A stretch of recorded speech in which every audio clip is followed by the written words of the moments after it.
लेकिन चूंकि हमें भारतीय जनता पार्टी को हराना था, इसलिए पार्टी आला कमान ने प्रदेश नेतृत्व और हमारे प्रभारी के ऊपर यह बात छोड़ी कि आप देख लीजिए, हमारा पहला उद्देश्य होना चाहिए कांग्रेस जीते, हमारा दूसरा उद्देश्य होना चाहिए कि इंडिया गठबंधन जीते, और हमारा तीसरा उद्देश्य, ये दोनों अगर पूर्ति नहीं हो रही हो तो फिर हमारा उद्देश्य होना चाहिए कि भारतीय जनता पार्टी का सांसद हार करके उनकी सीटें कम आए। इसलिए हमने, जब गठबंधन भी नहीं हुआ, कांग्रेस भी जीतने की स्थिति में ये नेता बैठे, तमाम जितने नेता बैठे हैं, एक एक को 50-50 बार पूछा कि आप बताइए,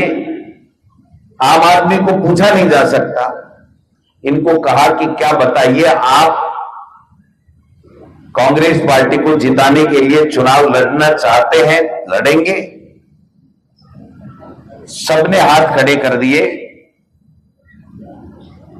कि नहीं साहब, क्योंकि जो स्थितियां पैदा हुई थी उसमें आपने देखा होगा कि उसी नेता को हमने सब कुछ दे रखा था, और वो नेता जब चला गया तो इनको क्या दोष दें? इन्होंने कहा कि साहब, कैसे भी बीजेपी को हराओ, जो हमारा राष्ट्रीय नेतृत्व चाहता है और जो देश के हित में है,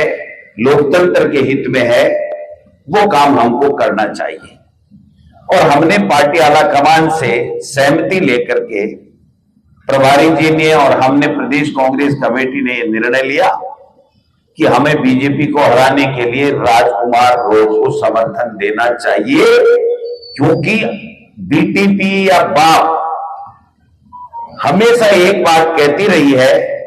कि हम बीजेपी में मरे ही नहीं जाएंगे, बीजेपी की रीति नीति में विश्वास नहीं करते। तो हमने ये सोच करके कि भाई कम से कम भारतीय जनता पार्टी का एक सांसद कम होगा